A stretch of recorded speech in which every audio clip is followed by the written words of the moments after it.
አማስሩ ወሰዱሱ ለየካቲት በዛቲ ዕለት አይረፍ። ቅዱስ ኤፍሬም መታሰቢያው ነው። በረከቱ ጋራት ነው። በዚችም ዕለት የጴጥሮስና የሶፊያ በስመ አብ ወወልድ ወመንፈስ ቅዱስ አሐዱ አምላክ አማስሩ ሐሙሱ ለሚያዝያ በዛቲ ዕለት ኮነ ተዝካረ ቅዳሴ ያለ ቤተ ክርስቲያን ቀዳሚት። አንድ አምላክ በሚሆን በአብ በወልድ በመንፈስ ቅዱስ ስም ሚያዝያ 15 በዚች ቀን የሀገረ ሜራ ኤጲስቆጶስ በሆነ በኒቆላዎስ ስም ለያዕቆባውያን ወገን በግብፅ አገር ያለች ቤተ ክርስቲያን የከበረችበት መታሰቢያ ሆነ። ይህም ኒቆላዎስ ለከሃዲው አርዮስ በኒቅያ ከተማ ከተሰበሰቡት ከ318 ሃይማኖታቸው ከቀናች ኤጲስቆጶሳት አንዱ ነው። ይህችን በእስክንድሪያ ምስራቅ ያለች ቤተ ክርስቲያን በአባ ሲኖዳ ገድል የታወቀች ናት። ይህም ቅዱስ በተጋድሎው እጅግ ከፍ ከፍ አለ። በዲዮቅልጥያኖስም መኮንን ፊት እምነቱን በመግለጥና በመታመን ብዙ መከራና ስቃይ ደረሰበት። ከ318 የከበሩ ሊቃውንት ጋር በአንድነት ለመሰብሰብ እስኪደርስ እግዚአብሔር ጠብቆ አተረፈው።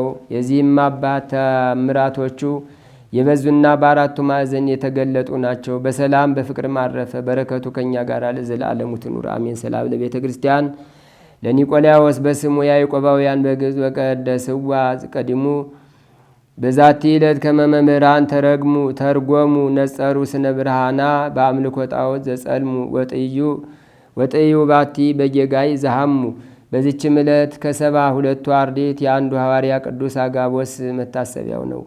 እርሱም በሐዋርያት ሥራ መጽሐፍ ይታወሳል። በሐዋርያው በቅዱስ ጳውሎስ ትንቢት እንደተናገረ ሁለተኛው በቀላውዴዎስ ቄሳር ዘመን ታላቅ ረሃብ እንደሚመጣ ተናግሮ ትንቢቱንም ተፈጽሞ ረሃብ ቸነፈር መጥቶ ብዙዎች ሕዝቦችን አጠፋቸው። እነሆ ከገድሉ የቀረውን የካቲት 4 ቀን ጽፈናል። በጸሎቱ የምትገኝ በረከቱ ከእኛ ጋር ለዘላለሙ ትኑር አሜን። ሰላም ለአጋቦስ በማይሰረ እግር ወእድ ለመጳውሎስ ይቤ ዘአሰርዋ አይሁድ ዝንቱ ነቢይ እምርደተ ክርስቶስ በዋሂድ ከመተነበየ በወር ቀላውዴዎስ አብድ ረሃብ ኮነ ወመጻ ብድብድ። በዚችም ዕለት የመጥምቁ የቅዱስ ዮሐንስ ነፍሱ ከተቆረጠች ራሱ ጋር በአየር ውስጥ እየዞረች 15 ዓመት ከስተማረች በኋላ ተለይታ የወጣችበት ሆነ። በረከቱ ከእኛ ጋር ለዘላለሙ ትኑር አሜን። ሰላም ለዮሐንስ እንተ አብ የሞገሱ እምትውልደ አንስት ኩሉ እለ ዘበሕግ ተጸንሱ ወከመታው ፊ ሰጊደ ለልዑል ስብሃተ ንግሱ ለሰርቀ ወርህ ቀዳማዊ አመሰላስ ታህማሱ እምነ ሰራሪት ርእሱ ተፈልጠት መንፈሱ። በዚችም ቀን የካሃዲ ዱድያኖስ ንጉሥ ሚስት የከበረች ለእስክንድሪያ በሰማዕትነት አረፈች። ይኸውም ለጣዖቶቹ እንደሚሰዋ መስሎ ቅዱስ ጊዮርጊስ በዘበተበት ጊዜ ዝንጉ ዱድያኖስ እውነት መስሎት ራሱን ሊስም ተነሳ። ቅዱሱ ግን ለአማልክት ከመሰዋት አስቀድሞ አይሆንም ብሎ እንዳይስመው ከለከለው። ከዚህ በኋላም ዱድያኖስ ወደ ቤተ መንግሥቱ አዳራሽ ቅዱስ ጊዮርጊስን አስገባው። በዚያም በንግሥት ለእስክንድሪያ ፊት የዳዊትን መዝሙር በማንበብ ጸለየ። በሰማችም ጊዜ የተረጉምላት ዘንድ ለመነችው። ያን ጊዜም ተረጎመላት። የክብር ባለቤት ጌታችን የኢየሱስ ክርስቶስን ጌትነቱን ገለጠላት። ትምህርቱም በልቡናዋ አድሮ በክብር ባለቤት በጌታችን በኢየሱስ ክርስቶስ አመነች። ከዚህም በኋላ ሲነጋ ለአማልክት ወደሚሰዋበት ቅዱስ ጊዮርጊስን ወሰዱት። እርሱም የረከሱ አማልክትን ትውጣቸው ዘንድ ምድርን አዘዛት። ምድርም ዋጠቻቸው። ንጉሥ ዱድያኖስም አፈረ። እያዘነና እየተከዘ ወደ ሚስቱ ወደ ለእስክንድርያ ዘንድ ገባ። እርሷም ክርስቲያኖችን አትጣላቸው፣ አምላካቸው ጽኑና ኃያል ነው አላልኩምን አለችው። ይህንንም ሰምቶ በእርሷ ላይ ተቆጣ። ያሰቃዩአትም ዘንድ ጡቶቿን ሰንጥቀው ይሰቅሏት ዘንድ አዘዘ። የሰማዕትነትን አክሊል በመንግሥተ ሰማያት ተቀበለች። እግዚአብሔርን በጸሎቷ ይማረን ለዘላለሙ አሜን። ሰላም ለእስክንድርያ እለኮነንዋ ህዝባ እብነ ክቡደ አንቢሮሙ መልዕልተ ጥባ እየንተ ገደፈት ክብራ ወምድራዊተ ሰብሳባ እግዚአብሔር እግዚ መንግሥተ ሰማይ ወሃባ እስመ ጊዮርጊስ ሀቤሁ አቅረባ ሰላም ለከ አቢብ ዘወርኮ ለፍኖተ ጻድቃን ወሰማይት በኢታውኮ ምስለ ክሳድከ ሰናይ በቃማ ሰናይ አምልኮ ያስተጣግ ርእስከ ዘሰይፈ ሐራዊ በተኮ እግዚአብሔር ዮም ፈነወ መልአኮ። አንድ አምላክ በሚሆን በአብ በወልድ በመንፈስ ቅዱስ ስም ሚያዝያ 16 በዚች ቀን የበአርማ አገር ኤጲስቆጶስ ቅዱስ አንቲቦስ በሰማዕትነት አረፈ። በዚችም ቀን ደግሞ የሰማዕት ሳባ መታሰቢያው ነው። በረከቱ ከእኛ ጋር ለዘላለሙ ትኑር አሜን። ዛቅረብኩማ ይሌታ ዘኪርያ ይላፈም ለተጸምዱከ ዘልፈ ለላ አነብብ ተወከብ ዘንዴቴ መጽሐፈን ተረሰይ ከግዚኦ ጸዲቀ መበለቱ ጉፈም ላውላን ዘተርፈ ነቢያት ቅዱሳን ሐዋርያት ሰባክያን ሰማዕታት ጻድቃን ወመላእክት ትጓን ደናግል አዲው መነኮሳት የራን ባርኩ ባርኮ ጉባኤ ዛቲ መካን እስከ አረጋዊ ሊቅ ወንዑስ ሕፃን ለዘጻፎ በክርታስ ወለዛ ጻፎን ዘይደርስ ወለዛ አንበቦ ለዘተርጎሞ በልሳን አዲስ ወለዘ ሰማ ቃሎ በዝነ መንፈስ በጸሎተሙ ማርያም አራቂተ ኩሉም ባይ ስቡረ የማሐረነ ኢየሱስ ክርስቶስ ታምሪሃ ለእግዝእትነ ቅድስት ድንግል በክልኤ ማርያም ጸሎታ ወበረከታ ወምረተ ፍቅር ወልዳ ያህሉ ምስለ ኩልነ ህዝበ ክርስቲያን ለዓለም ዓለም አሜን። ልመናዋ ክብሯም ለእኛ በዘላለም በእውነት ይደርብና አምላክን የወለደች በሁለቱም ወገን ድንግል የሆነች በድንጋሌ ሥጋ በድንጋሌ ነፍስ የጸናች ክብርት እመቤታችን ያደረገች ታምር ይህ ነው። ከካህናት ወገን የምትሆን ሐና የምትባል ሚስት ያገባ ኢያቄም የሚባል ከወለደ ከነገደ ይሁዳ የተወለደ አንድ ሰው ነበረ። ሁለቱም እግዚአብሔርን የሚወዱ እግዚአብሔር የሚወዳቸው ደጋግ ነበሩ። እግዚአብሔርን በስራው ሕግ ጸንተው ይኖሩ ነበር። ሚስቱ ግን መክና ትኖር ነበር። ልጅም ስላልነበራት አዝነው ተክዘው ይኖሩ ነበር። ዕለት ዕለት ወደ ቤተ እግዚአብሔር እየሄዱ ልጅ ሰጣቸው ዘንድ በሐዘን በለቅሶ ልመናቸውን ወደ እግዚአብሔር ያቀርቡ ነበር። ከገንዘባቸውም ከፍለው ለድሆች፣ ለጦም አዳሪዎች፣ ለቤተ እግዚአብሔር ይሰጡ ነበር። እግዚአብሔርም ልጅ በመስጠት ልመናቸውን ይቀበላቸው ዘንድ በማመን ይደረግልናል በሚል ተስፋ ጸንተው ይኖሩ ነበር። ከዕለታትም በአንድ ቀን ሐና ሚስቱና ኢያቄም ወጥተው ወደ ተክል ቦታ ገቡ። ቁመውም ሲጸልዩ ርግቦች ከልጆቻቸው ጋር ደስ ብሏቸው ሲጫወቱ አይተው ልጅ ስለሌላቸው ፈጽመው አዘኑ። ከሐዘናቸውን ብዛት የተነሳ አንቀላፍተው ተኙ።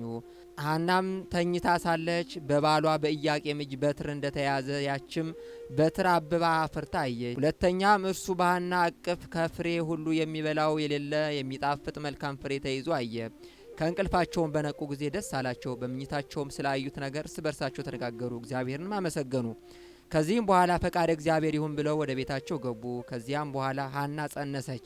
ለእግዚአብሔር መባ አድርጌ እሰጣለሁ ብላ ለእግዚአብሔር ተሳለች። ሁልጊዜም በጾምና በጸሎት ተወስና በፍጹም ደስታ ለድሆችና ለጦም አዳሪዎች ምጽዋትን ስትሰጥ ኖረች። ይህንን ሁሉ ስላደረገልኝ ፈንታ ለእግዚአብሔር ምን ወረት አለው ብላ በልቧ አሰበች። ለመስዋዕት የማይሆነውን ምግብ ሁሉ ከመብላት ትከለከል ነበር፣ ስግደትንም ታበዛ ነበር። ከ6 ወርም በኋላ የሐና ጽንሷ ታወቀ። የእሷ ዘመዶችም የባሏ ዘመዶችም በሰሙ ጊዜ ወደ እርሷ መጥተው የሕፃንነትሽን ዘመን ካሳለፈ በኋላ ስላንቺ የተደረገ ይህ የምንሰማው ነገር ምንድን ነው አሏት። መጽነሷንም ያዩ ዘንድ ማኅፀኗን ዳሰሱ። ዓይኗም የታወረ ከክብርት ሐና እናት ዘመዶች ወገን የአርሳባን ልጅ የምትሆን አንዲት ሴት ነበረች። ምን ሳይታወቃት ዓይኗ በዳሰሰች ጊዜ ፈጥና ዳነች። ብጽዕት ሐና ሆይ ብጽዕት ይገባሻል አለቻት። ዓለም ከተፈጠረ ጀምሮ እንዳንቺ በማኅፀኑ የዕውራን ዓይን የሚያበራ የለምና። ዘመዶቿም ሰገዱላት። ብጽዕት ሐናም ከአጥቢያ ኮከብ ፀሐይ እንዲያበራ በሳቸው ላይ ዝናዋን በየሀገሩ ሁሉ ተሰማ። ድውያን ሁሉ ሕሙማን ሁሉ እያመጡ ማኅፀኗን እየዳሰሱ ይፈወሱ ነበር። ፍጥረትም ሁሉ በማኅፀኗ ሳለ ሕሙም የፈወሰ በተወለደ ጊዜ እንደምን ያለ ይሆን አሉ።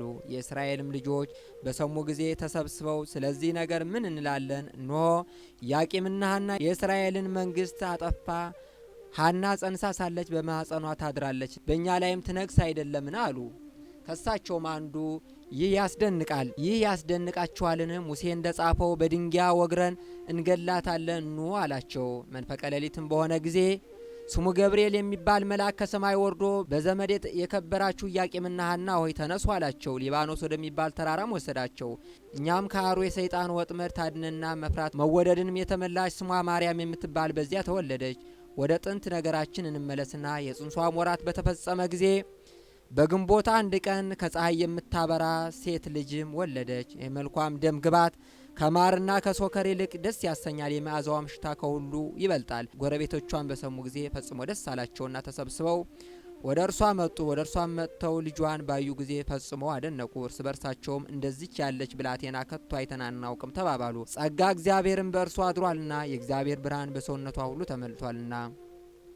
ከኢያቄምና ከሚስቱ ከሐና ጋርም ደስ እያላቸው የእግዚአብሔርን ቸርነት እየተነጋገሩ 7 ቀን ተቀመጡ። ያችን ብላቴና ስሟን ማርያም አሏት። ይኸውም የእመቤታችን ይኸውም የእግዚአብሔር ስጦታ ማለት ነው። 7 ቀንም በፈጸሙ ጊዜ በፍቅር ወደ የቤታቸው ገቡ። ኢያቄምና ሐናም ልጃቸውን ማርያም ሲያሳድጉና ስለ ልጃቸውም ለሳቸው ስላስተዳደጓም ሁሉ እግዚአብሔርን ፈጽመው ሲያመሰግኑት 3 ዓመት ኖሩ። በጾምና በጸሎት ተወስነውም ለድሆችና ለጦም አዳሪዎች ምጽዋትን እየሰጡ በጎ ስራን መስራት አበዙ። ልጃቸው ማርያምን በንጽህና ሲያሳድጓት 3 ዓመት በተፈጸመ ጊዜ ሐና ባሏ ኢያቄምን ወንድሜ ሆይ ልጃችን ለቤተ እግዚአብሔር ብጽዓት አድርገን እንሰጥ ዘንድ ልጃችን ቤተ እግዚአብሔር ልታገለግል ነው እንጂ በዚህ ዓለም እኛን ልታገለግል እንዳልተወለደች አስብ አለችው።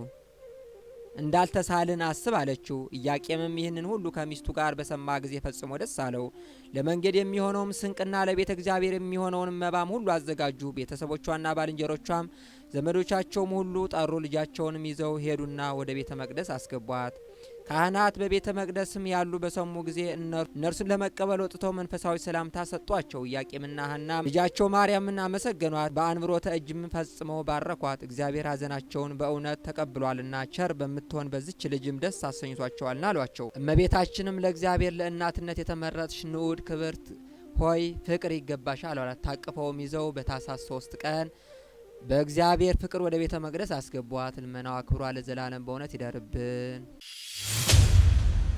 እግዚአብሔር ከዚህ ከአዲስ ኪዳን ዘመን በፊት 5500 ዘመን የነበረው የጨለማ ዘመን ይባላል። ያ የጨለማ ዘመን ደግሞ እግዚአብሔር እንዳሁኑ እንደ አዲስ ኪዳን በግልጽ የማይታይበት በቃል ብቻ እግዚአብሔር አምላክ በመልአክ እየተመሰለ እንደዚሁም በመላእክትም እየተመሰለ በእስራኤላውያን በሚወዷቸው ሰዎች እየተመሰለ ያናግራቸው ነበረ። ነገር ግን በአዲስ ኪዳን ግን ከድንግል ማርያም ተወልዶ በመልአኩ በቅዱስ ገብርኤል አብሳሪነት በነቢዩ በኢሳይያስ ትንቢት ተናጋሪነት እግዚአብሔር ወደዚህ ዓለም እንደሚመጣ ወደዚህ ዓለም መጥቶም የእኛን በደል እንደሚሸከም በፍቅሩ ጎትቶ ወደ እርሱ እንደሚያቀርበን ስጋውን ደሙን ቆርሶ ለእኛ እንደሚሰጠን ደሙን አፍሶ እንደሚሰጠን ስለኛ በደል በቀራንዮ አደባባይ ላይ እንደሚሰቀል አስቀድመው እነ ዳዊት ቀናውን ደውየ ወገሬ ወለቁ ኩሉ አይጽምንቴ እያሉ በራሳቸው እያስመሰሉ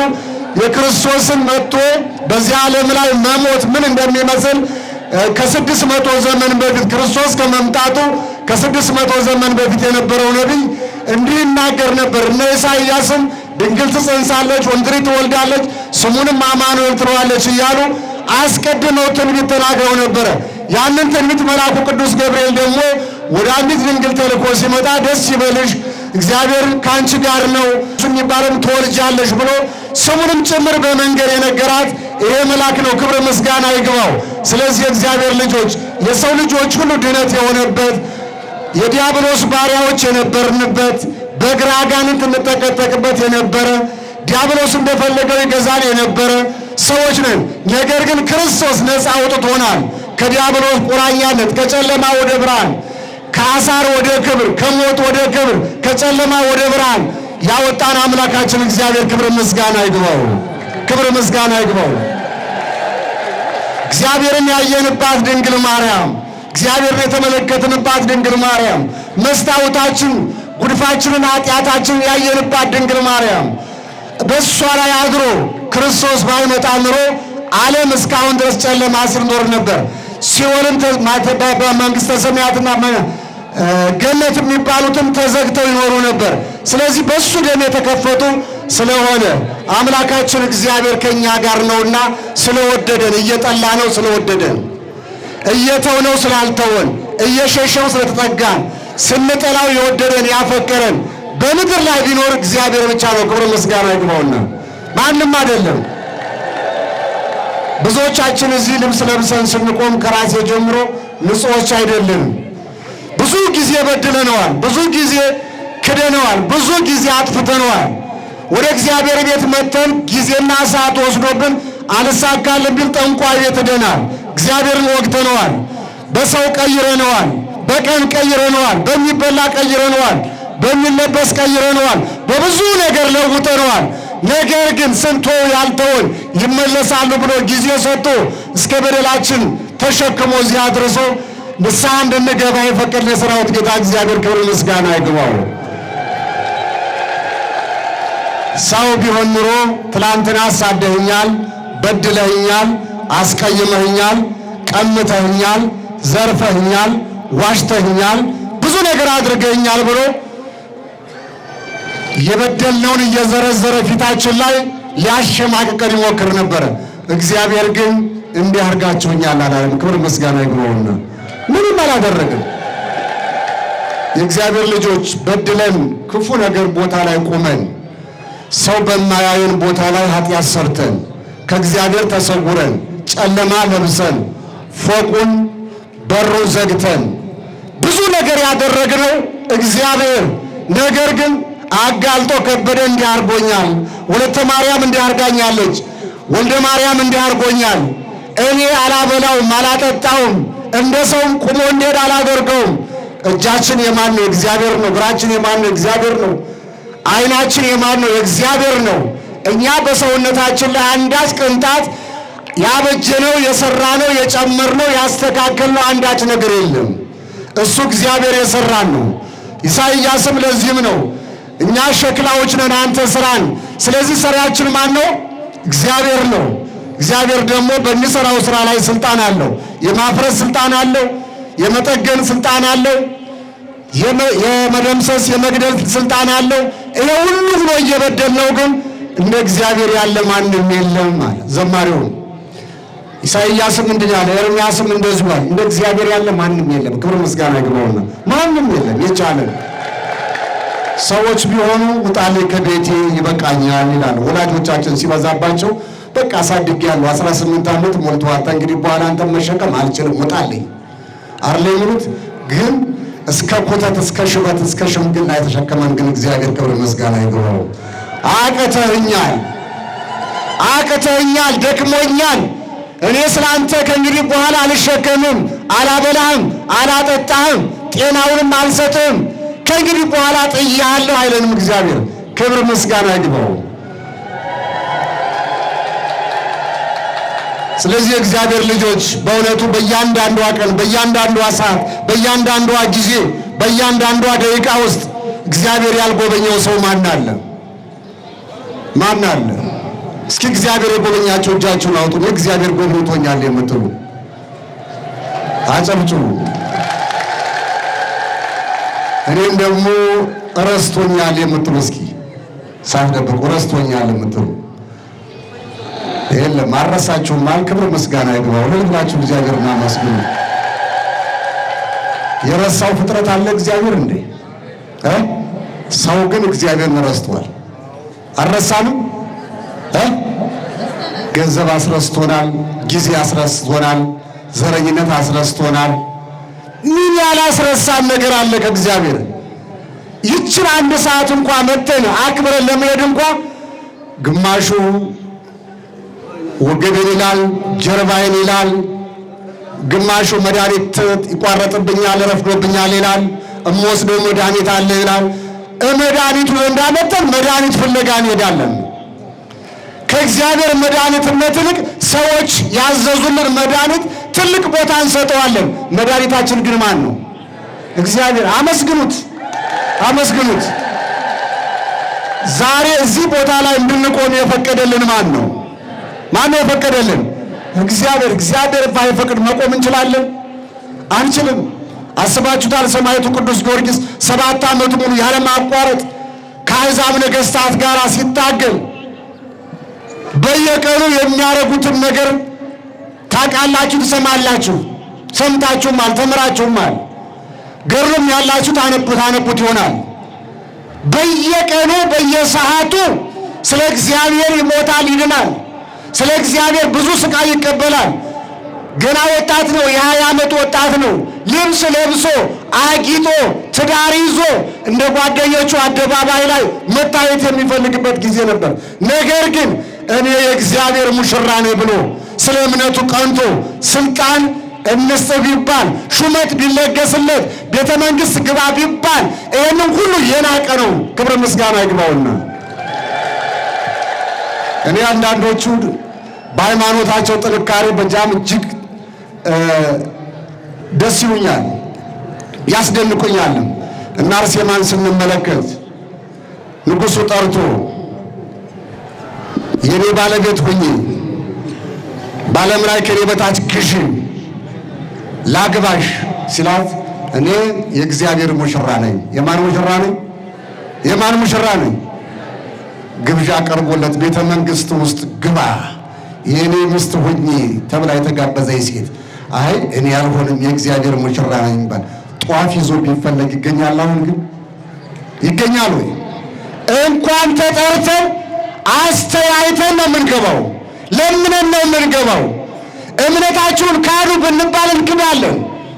እርግጠኛ ነኝ አንጎሻሽ። ለገንዘብ ሰባል ብዙ ነገር ሆነናል። ጣዖት አምልከናል። ሃይማኖት ቀይረናል። ከእግዚአብሔር ተለይተናል።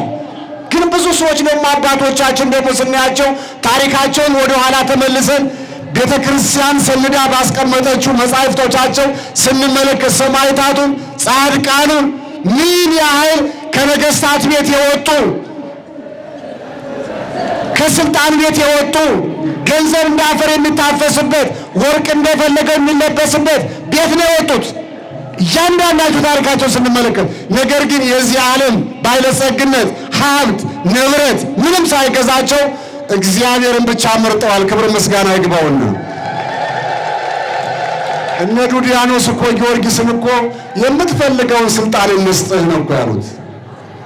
የምትፈልገውን ስልጣን እንደፈለገ አዛዥ ሁን፣ እንደፈለገ ሁን ሲሉት እኮ ስልጣናችሁም እናንተም ጣዖታችሁም አልፈልገውም አለ። የኔ ንጉሥ ክርስቶስ ነው ያለ። ክብር ምስጋና ይግባውና የኔ ንጉሥ እሱ ነው፣ እሱ ያነግሰኛል አለ። ክብር ምስጋና ይግባው። እሱ ያነግሳል። እናንተ የማታዩት ከኔ ጋር ያለ እናንተን የፈጠረ እኔንም ያስገኘ በሰማይ የሚኖር ይችን ዓለም የፈጠረ ካለ መኖር ወደ መኖር አምጥቶ ያስገኘ የዚች ዓለም ሁሉ መጋቢ ገዢ የሆነው የሰራዊት ጌታ እግዚአብሔር አለ አላቸው። እነሱ ግን ሊሰሙት አልቻሉም። አንዳንድ ጊዜ መስማት ያልታደለ ጆሮ 24 ሰዓት ሙሉ ወንጌል ቢፈስ ገድላት ቢነበቡ ደፍነን ተመጣን ጆሮአችንን መስማት አንችልም። ስለዚህ ወደ ቤተክርስቲያን ስትመጡ የእግዚአብሔር ሰዎች ጆሮዬን ክፈትልኝ ይበሉት። ምንን ክፈትልኝ? ጆሮዬን ክፈትልኝ፣ አይነ ልቦናዬን ክፈትልኝ ይበሉት። ቃል ጆሮዬን የሚሰማበትን ባርክልኝ ይበሉት። መጥቶ ታይቶ እንደ ድር ቤት መሄድ አይደለም። ረጋ ብሎ አስቦ ቁጭ ብሎ ከእግዚአብሔር ጋር ሆኖ እኛ እግዚአብሔርን ካልሰማነው በመከራችን ሰዓት እኮ እግዚአብሔር እኛን አይሰማንም። የእግዚአብሔር ልጆች የማይሰማበት ሰዓት እኮ ይመጣል። ትፈልጉኛላችሁ አታገኙኝም። እግዚአብሔር ተፈልጎ የማይገኝበት ሰዓት እኮ አለ። ዛሬ በመልካሙ ሰዓት ላይ ፈልጉት።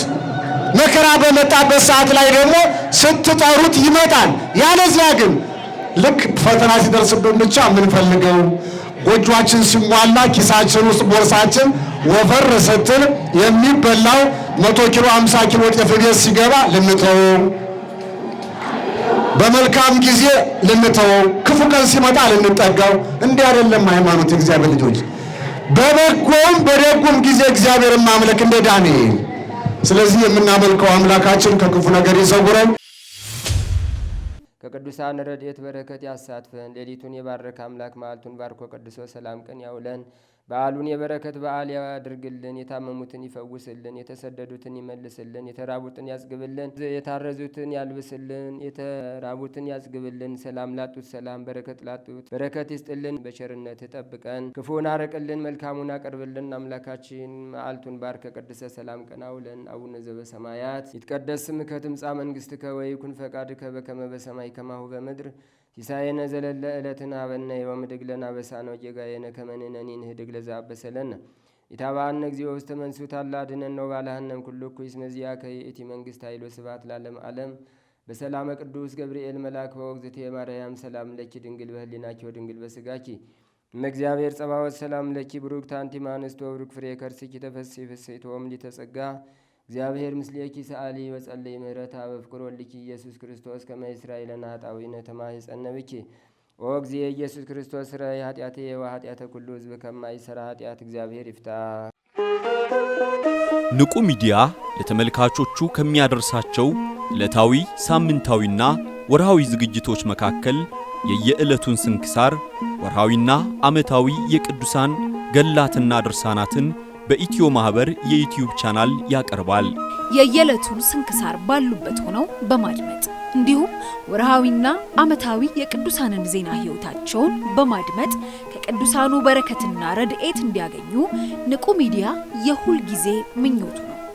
በየዕለቱ የሚለቀቁ ዜና ቅዱሳንን ላይክ፣ ሼር እና ሰብስክራይብ በማድረግ አገልግሎቱን ይደግፉ። ንቁ ሚዲያ ርቱ የቤተ ክርስቲያን ልሳን